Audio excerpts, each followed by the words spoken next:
This episode of Real Engineering is brought to you by Skillshare, home to 15,000 classes that could teach you a new life skill. The first 400 people to sign up using the link in the description will get a 2-month free trial.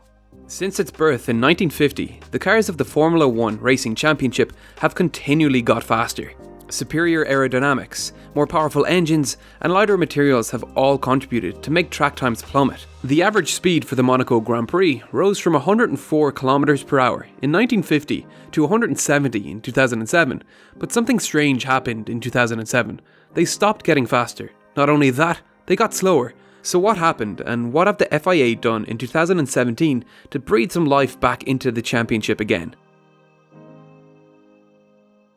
In the past decade, there has been a massive shift in focus for the F1 Championship.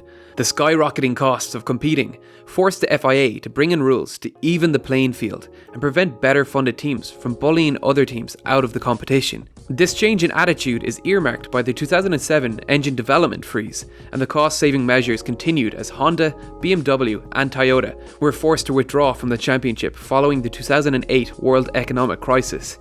Newer rules have put tyre saving and fuel efficiency at the forefront of design, which has also forced drivers to be more conservative on the tracks, forcing the track times down.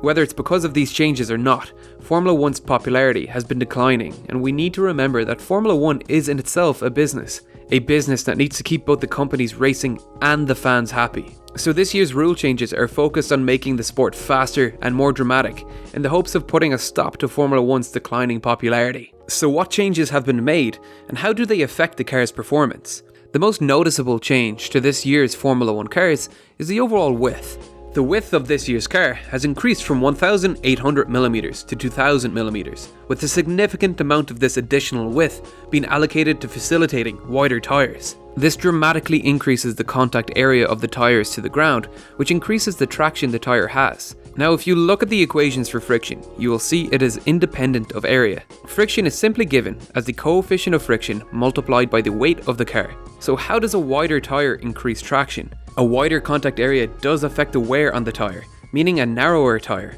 will lose its grip material quicker. To counteract that, the tyre needs to be made of a harder material that won't wear as quickly.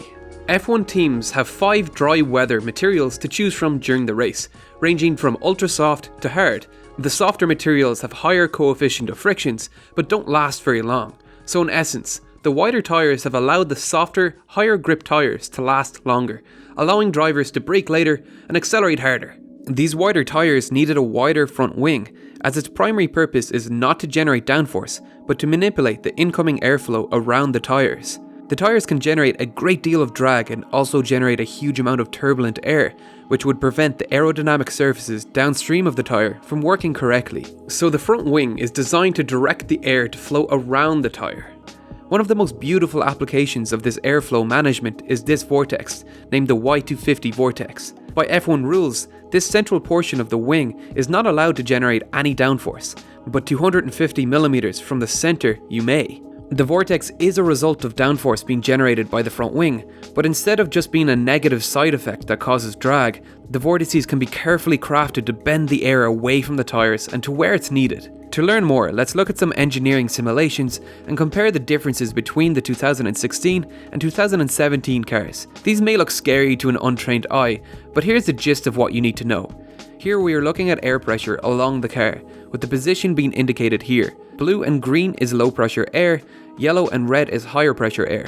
An F1 car wants low pressure air below the car and high pressure air above the car, as that is what generates downforce. Let's bring this simulation back to the start and see how these changes have affected the performance of the car. Here you can see the Y250 vortex beginning to form as air rolls from the upper surface of the wing to the lower surface. You can clearly see the Y250 vortex is larger this year as a result of the larger wing surface, and it gets larger as it travels down the vehicle, as the low pressure air sucks in the surrounding air, and the more air it consumes, the less air can get under the car, thus dropping the air pressure.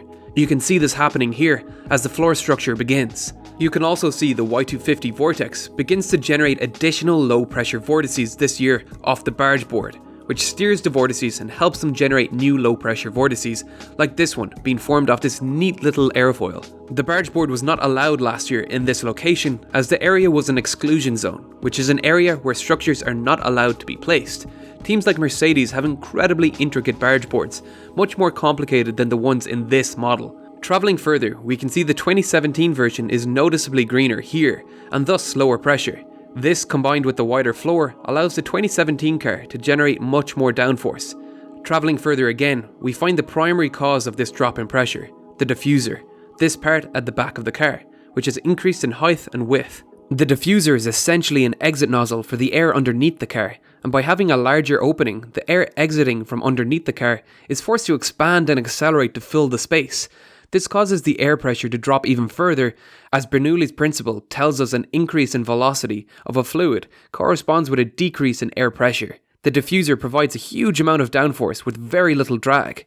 The same can't be said for the rear wing, which was placed high above the car in 2016, creating a lot of additional drag. The rear wing has dropped down in 2017, reducing its effect on drag as it's placed in the air that has already been affected by the structures upstream. This was an effort to maintain the top speed of the car, as drag has increased dramatically with the widening of the car. The teams have been provided an additional 5 kilograms of fuel to counteract this also. As we are halfway through the 2017 season, we are able to see the effects these changes have made on F1.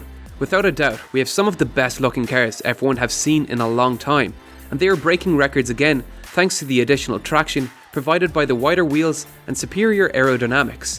But this additional speed in corners had to sacrifice some of the exciting overtaking action, as the wider cars are generating a great deal more dirty air behind them, making it difficult for following cars to get enough downforce in corners. So have these changes made F1 more exciting to watch? I'll leave that for you to decide. Many of you ask me what software I use to animate these videos and how I learned. In today's video, I used a combination of Adobe After Effects and Simscale, and taught myself how to use both by watching videos online. These days you can teach yourself pretty much any skill online, and Skillshare is a fantastic place to do it. With professional and understandable classes that follow a clear learning curve, Skillshare is an online learning community for creators with more than 15,000 classes in graphic design, animation, web development, music, photography, video game design, and more. Unfortunately, there are no engineering simulation classes there yet, but I am working on creating my own for Skillshare at this very moment. A premium membership begins at about $10 a month for unlimited access to all courses, but the first 500 people to sign up with this link will get a 2-month free trial. In those 2 months, you could easily learn the skills you need to start a new hobby or business, just like I did with this channel. So ask yourself, right now, what skill have you been putting off learning? What project have you been dreaming of completing, but you aren't sure if you have the skills to do it? Why not start right now and sign up to Skillshare using the link below? You have nothing to lose and a valuable life skill to gain. As usual, thanks for watching, and thank you to my Patreon supporters. I just uploaded a new episode of Showmakers, my podcast with Sam from Wendover Productions, with special guests from the Wisecrack channel. The link to that and the links to my Twitter, Facebook and Instagram pages are below.